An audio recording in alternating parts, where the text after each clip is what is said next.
So, balik tayo mga buddy. So, andito na tayo sa Singa. Ayan, oh. Tapos dito nag-leak. Ayan, ang daming gitik-gitik. Tatanggalin natin yan. Ipapakain natin sa kanila. Dito rin, puro Singa. Ayan. Ito, nabenta na. Ito, Singa. Ayan. Singa. And Singa. Sa baba. Dito tayo sa baba mga buddy. So, ito yung ating import na AFR. So, meron tayong swallow jeans dito na anak ng iliga na AFR. Ayan o. Tapos, meron tayo ditong galing Vietnam. Anak na pala to nung in-import natin sa Vietnam. So, dalawang male yung na-select natin. At ang haba ng katawan mga body. Dito naman is yung AFR din from Iligan. Ayan yung anak nila.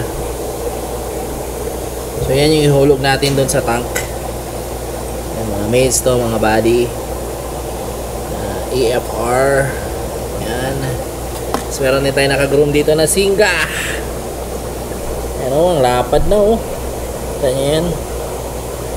O, diba? Ang adult natin yan. Dito Singa din. Mga maliliit. Yan, mga GB size. Sa kabila naman tayo. Dito tayo. Ayan, napadala ko na yung nabenta dito last week mga buddy. Hindi ko pa nahulugan ng panibago. Ito, mga feeder na to lahat dito mga buddy. Ayan, na may namatay. Tanya yan, ang lapad oh. Bam! Lapad ng tenga oh. Peter na Peter. Yan, medyo off lang sa kanyang caudal kasi may pasobra. Ano, gagawin natin yung blader mga buddy. Yan yung una ko nakita dito na gagawin yung blader. Ito rin, meron din tayo dito mga Peter. Pero ito hindi masyadong black yung ears kaya off sa akin yan. Dito mga juvenile size. Ito, blader din to. Lapad ng tenga. Same as dito. Nasa lumot tank.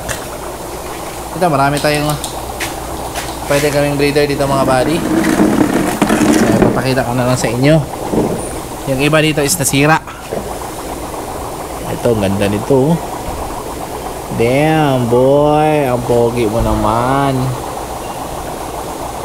Ayun, lapad oh. Lapad ng tenga oh.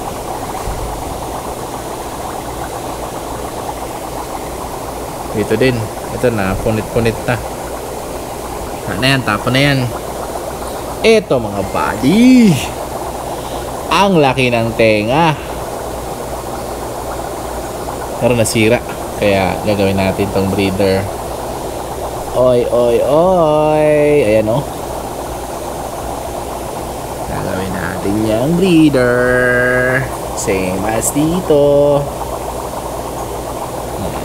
Yung mga breeder ng P-Dirt. Dito naman puro P-Dirt din to mga buddy. Yan, ito P-Dirt din to. Meron tayong shipment sa Tuesday kasi Monday is holiday. Magboboto kasi tayo ng kandidatong iboboto sa Monday. So sarado din yung LBC mga buddy ng Monday kasi nga holiday. So yung shipping natin is ngayon Tuesday na para dun sa raffle winner and sa mga nag-order ng isda. Yan o, ganda nito. Tignan nyo, nag-leak yung tank pero ang pogi pa rin ng laman. Damn, di ba? And the rest is puro P-Dirt na. Ayan siya mga buddy. So lipat tayo dun sa taas. Let's go. So, dito tayo sa taas mga buddy. Pailawin muna natin. Boom! So, dito tayo nag-culture ng dap niya. Yun yung planggana natin ginamit. So, dumami na sana yun mga buddy. Pero, sa kasamaang palad, na busy tayo last month. Yung nga, last month, na busy tayo. And, Hindi natin to naalagaan dito mga buddy. Napakadami na sana ng dapyan ng mga buddy na nakalagay sa planggana. Kaya nag-decide na lang ako na i-reset na lang. So pina-reset ko to nung last week. Ano ba yun? Saturday? Ay, hindi pala. Ngayon pala na week. Tuesday. Nung Tuesday lang. So, pinareset ko to lahat. Including dito mga buddy. Ayan o.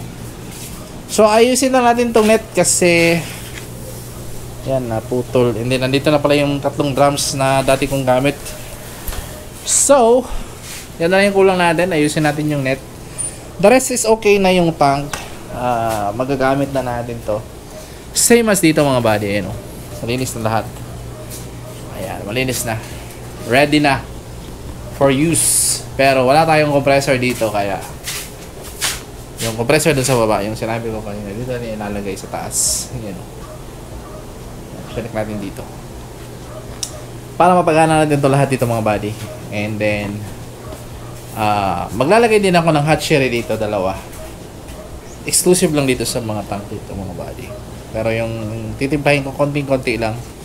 Yung pang salitan lang once a day. Bali alternate yung pagtimpla ko dito ng BBS para everyday meron tayong papakain dito ng BBS. And then less 2B siguro tayo dito. Yun yung gagawin natin. So may nakaredy na tayo dito na pang BBS na pipe. So ayan, nothing special. Nalinisan lang dito mga buddy para prepare sa ilalagay nating isda. Ayan.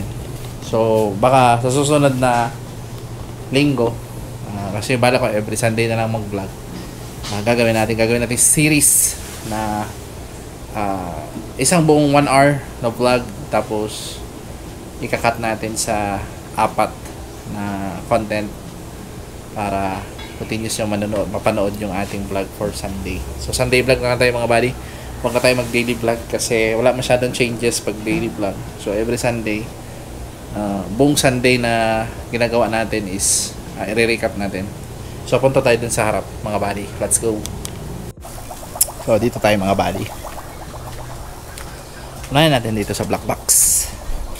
Of course. Dito malalaki na yung ating HB Red. Ayan, dami oh. Ayan. So magsaselect din ako dito ng lalagay natin doon sa taas. Yung mga kauli talaga mga buddy. Ayan, puro HB Red yan. Galing dito, isa, dalawa. Ayan o, dami o. Ayan. Dito din o, daming HB Red. Ayan, puro HB Red to mga buddy. HB Red kauli. Same as dito.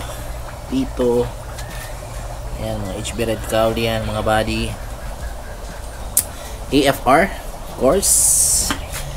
Yan yung female na AFR ng Iligan. Ito naman yung sa Vietnam. Ayan. Sasalikan na lang natin yan ng i-grow out. Dito yung ating HB Red din mga buddy. Napakahaba yan, no? Hanggang doon yan sa dulo. HB Red and Wild Red kauli. May namatay 3. Yan talaga. Hindi talaga maiwasan may mamatay. Kasi boost feeding sila mga buddy, and yung iba dyan is hindi natutunawan kaya namamatay. Dito muna tayo sa drums. Ayan, dito tayo. Meron tayong cultured dapya dito na kahapon ko lang nilagay. Ano yan mga buddy. Ayan, meron tayong cultured dyan ng mga dapya Magna. Ayan, bago pa lang. Actually kahapon ko lang ito nilunod. And meron na agad mga paanak yung ating Daphnia. Yan. So stable na yung lalagyan nila. Same as dito. Yan, mga magna yan mga buddy. Dito magna din to. So 4 pa lang yung nilagyan natin ng magna kasi yung andito na drums is bago pa lang yung tubig. Hindi pa lang umabot ng 1 week. Baka sa Wednesday ko na to lalagyan dito. Meron tayo ditong 1, 2, tatlo, apat, lima. So 5 drums ng kukulturan natin ng Magna Daphnia for sale mga buddy. Kasi hindi naman tayo nagpapakain ng Magna bukod sa sayang, kasi small amount na yung nagagamit natin na Daphnia for sale. Kaya papakain naman natin yung mga buddy pa naman, isang pakainan ng lahat yan. Sa dami pa naman ng isda dito sa farm, hindi nagkakasya yung ganun lang kadaming Magna. Kaya bebenta na natin, bibili natin ng Chubby tsaka BBS. Yan yung cycle lang ng Magna natin mga buddy. So balik tayo dito. Andito yung ating HB Red. Ayan mga HB Red to mga buddy. Napakadami. Ito pakita natin ha. Oh, sikat. So puro HB Red to mga buddy. Ayan o. Same as dito. Yung anong problema mga buddy, tulad dito, wala na. Kailangan na siyang i-akyat. Kasi pag gano'n, hindi na siya umaandar. Kasi sobrang dami na kasi ng setup. Ayan o. Yan lahat. Isang kompresor lang drive niyan. Doon sa dulo, isang LP100. Hindi na kaya ng setup. Kailangan natin dagdagan ng isa.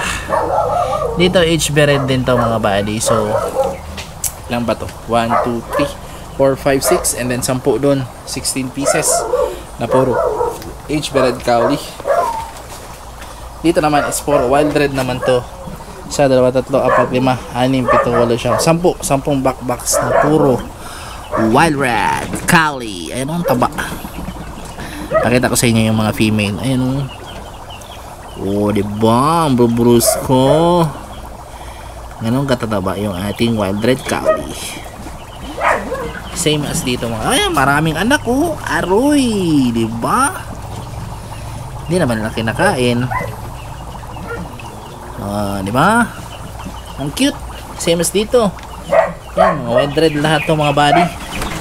Yan, Wild Red Cowley. Ito naman, puro male lang Wild Red Cowley. Wala tong female dito. So, grow out lang talaga natin to sila. And, disadvantage yung puro male, hindi nagkakakain. Tulad nyo na, marami pang tubi. Hindi na kinakain masyadong tubi. Dito naman, merong mga mangilang-ilang female na Wild Red. Ayan, oh. Ang dami-dami ditong Wild Red. Same as dito. Ayan o, puro Wild Red. Wild Red Cowley. Dito din Wild Red. Same as dito. Ayan, mga Wild Red, mga maliliit.